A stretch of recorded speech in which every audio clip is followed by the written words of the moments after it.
ഞാൻ പറഞ്ഞില്ലേ എൻ്റെ ലൈഫിൽ ഒരു മൊമെന്റ് നടക്കാൻ വേണ്ടിയിട്ട് ഞാനിങ്ങനെ കാത്തിരിക്കുകയാണെന്ന്.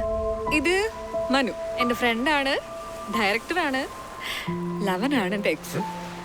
അവനാ? ഞാൻ ഡീറ്റെയിൽ ആയിട്ട് പറയാം.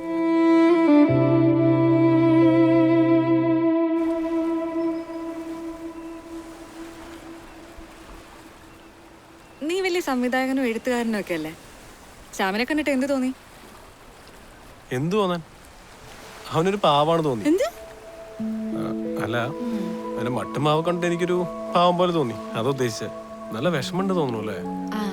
അവന് വിഷമം ഉണ്ടാവണം. ആ പാവം കാരണം ഞാൻ അനുഭവിച്ചതിന് കയ്യും കണക്കുമില്ല. ഞാനിപ്പോ ഇവിടെ ജീവനോടെ ഇരിക്കുന്നത് തന്നെ എന്റെ അച്ഛനും അമ്മയും ചെയ്ത ഭാഗ്യം കൊണ്ടാണ്. ഞങ്ങൾ ഒന്നിച്ച് പഠിച്ചതാ. എനിക്ക് അവനെ ഇഷ്ടമായിരുന്നു, അവൻ എന്നെ. തുടക്കത്തിലൊക്കെ അടിപൊളിയായിരുന്നു. ആ സമയത്ത് എന്നെക്കാളും ഇങ്ങനൊന്നും അല്ല, നല്ല തടിച്ചിട്ടാ. വണ്ണമുള്ളതിന്റെ കോംപ്ലക്സ് നല്ലോണം ഉണ്ട്. കോൺഫിഡൻസ് എന്ന് പറഞ്ഞൊരു സാധനമില്ല. പിന്നെ പിന്നെ അവൻ ആ തടി ഒരു പ്രശ്നമായി തുടങ്ങി. എൻ്റെ അടുത്ത് പറഞ്ഞു അവന് എന്നെ കാണുമ്പോ ഫീലിങ്സ് ഒന്നും ഇല്ലെന്ന്, നോട്ട് ഈവൻ ഇൻ ബെഡ്. അങ്ങനെ ഇരിക്കുമ്പോ വേറൊരു അടിപൊളി പെൺകുട്ടി അവന് സെറ്റായി. എന്നെ വിട്ടുപോലെന്ന് ഞാൻ കാല് പിടിച്ച് പറഞ്ഞു. പക്ഷെ അവൻ കേട്ടില്ല. നീയില്ലെങ്കിൽ ചത്ത് കളയെന്നും പറഞ്ഞ് ഞാൻ സൂയിസൈഡ് അറ്റംപ്റ്റ് വരെ നടത്തി. എവിടെ? എന്നിട്ടും അവൻ വന്നില്ല. കുറേ സമയം എടുത്തു. വീണ്ടും നോക്കി അവൻ. അങ്ങനെയാണ് ഈ ഇരിക്കുന്ന മെറിനുണ്ടായത്. പിന്നെ ആ സീൻ അല്ല, പറഞ്ഞു വരുമ്പോ ഇത് ഒരുമാതിരി വല്ലാത്തൊരു സ്റ്റൈൽ പോയല്ലോ, ഈ നമ്മൾ ഈ കാണുന്ന ബോളിവുഡ് സിനിമകളിലൊക്കെ ഉള്ള പോലെ. സത്യം പറഞ്ഞ എന്റെ ലൈഫ് ഫുള്ള് ഒരു സിനിമ പോലെയാണ്. അതിലെ ഹീറോയിൻ ഞാനും. പിന്നെ ഈ കഴിഞ്ഞ സീൻ, ആ സീൻ ഞാൻ എന്നെ എഴുതി വെച്ചിരുന്നതാണെന്നറിയോ? അതിനു വേണ്ടിയിട്ടായിരുന്നു ഈ ട്രിപ്പ് തന്നെ. അതിനിടയ്ക്ക് നിന്നെയും കൂടി കണ്ടപ്പോ ഉണ്ടല്ലോ, അവൻ ശരിക്കും പൊളിഞ്ഞിട്ടുണ്ട്. എനിക്ക് അത്രയും മതി, എന്റെ സ്വീറ്റ് റിവെഞ്ച്.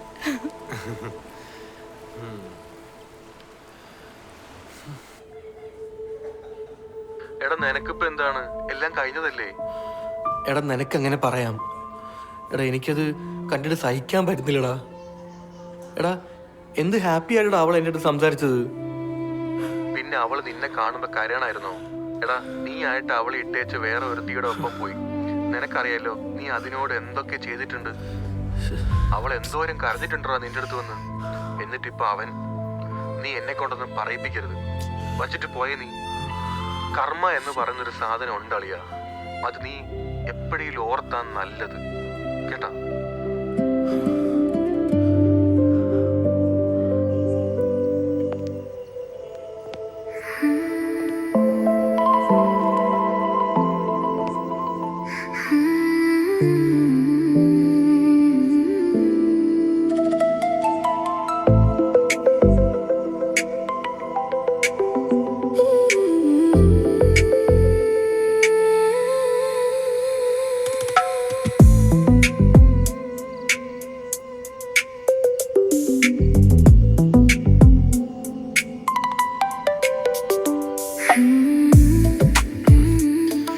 എന്ത് രസമാണോ തന്നെ കാണാൻ. ഒരു ഫോട്ടോ എടുത്ത് സാമിന് അയച്ചാലോ? ടൈമായി, പോവാ.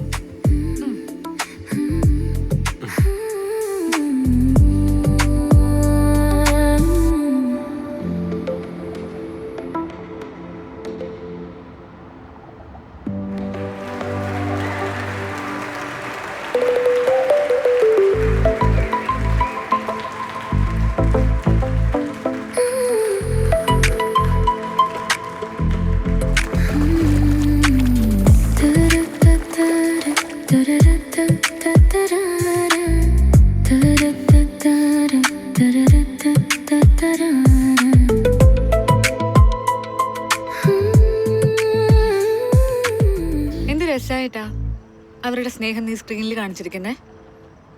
കണ്ണ് കാണാനും കാത് കേൾക്കാനും കഴിയില്ലെങ്കിലും അവരുടെ പ്രണയം, നമുക്ക് എല്ലാ കഴിവുകളും ഉണ്ടായിട്ടും നമുക്ക് ആർക്കും അങ്ങനെ സ്നേഹിക്കാൻ പറ്റുന്നില്ലല്ലോ.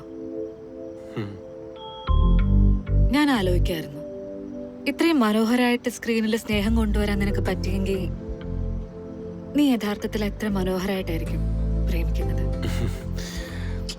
ഒരിക്കലുമില്ല. എനിക്കൊരിക്കലും അവരെ പോലെ പ്രണയിക്കാൻ കഴിയില്ല. കാരണം നീ ഇന്ന് സ്ക്രീനിൽ കണ്ടത് ഞാൻ എൻ്റെ ലൈഫിൽ ഏറ്റവും കൂടുതൽ കണ്ട എൻ്റെ അച്ഛൻ്റെ അമ്മേനും പ്രണയ. അവരുടെയൊക്കെ കണക്ഷൻ എന്ന് പറഞ്ഞാൽ അന്ത ലെവൽ വരും.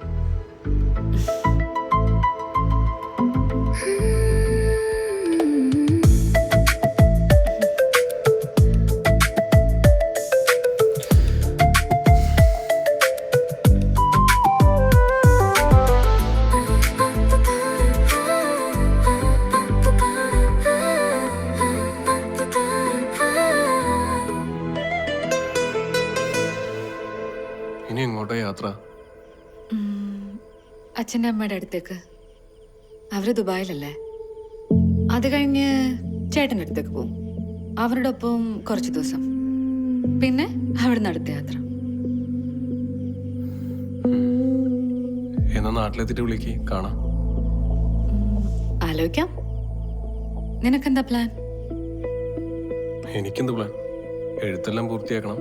പിന്നെ കുറച്ച് പ്രൊഡക്ഷൻ മീറ്റിംഗ്സ് എല്ലാം ഭംഗിയായിട്ട് വന്നു കഴിഞ്ഞാൽ അടുത്ത വർഷം ഈ സമയം എൻ്റെ പടം തിയേറ്ററിലാണ്. അങ്ങനെയാണെങ്കിൽ നമ്മൾ ഇനി മീറ്റ് ചെയ്യുന്നത് തൻ്റെ പടത്തിന്റെ ഫസ്റ്റ് ഡേ ഫസ്റ്റ് ഷോ ഒക്കെ ആയിരിക്കും.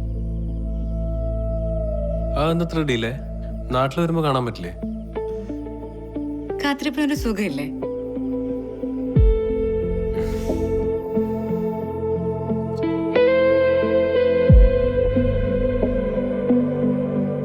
നാളെ എയർപോർട്ടിൽ ഞാൻ വരില്ല കേട്ടോ.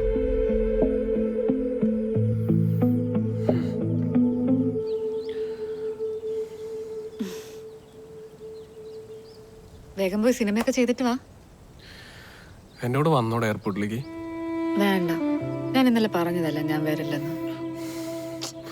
പക്ഷെ വേണ്ട, അത് കാണാൻ നിനക്കും പറ്റില്ല, എനിക്കും പറ്റില്ല.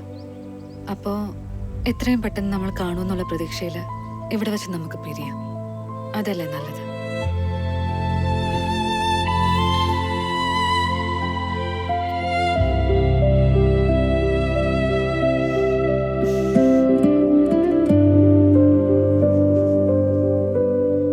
ശരി.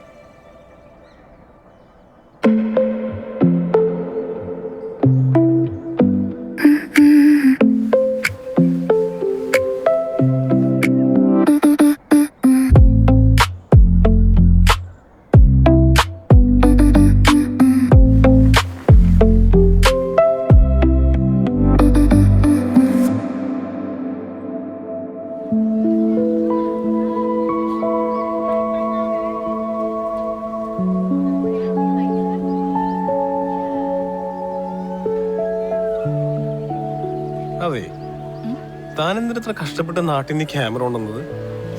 ഞാനിതൊരു ഒരു ഫോട്ടോ പോലും എടുക്കണുണ്ടല്ലോ. എനിക്കങ്ങനെ കുറെ ഫോട്ടോസ് വലിച്ചു വാരി എടുക്കുന്നതിനോട് വലിയ താല്പര്യമില്ല. പിന്നീട് ആ ഫോട്ടോസ് നമ്മൾ ചിലപ്പോൾ നോക്കുക പോലുമില്ല.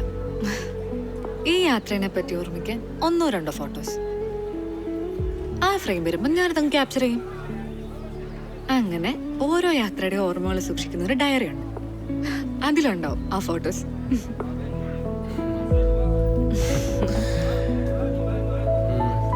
നോക്കട്ടെ.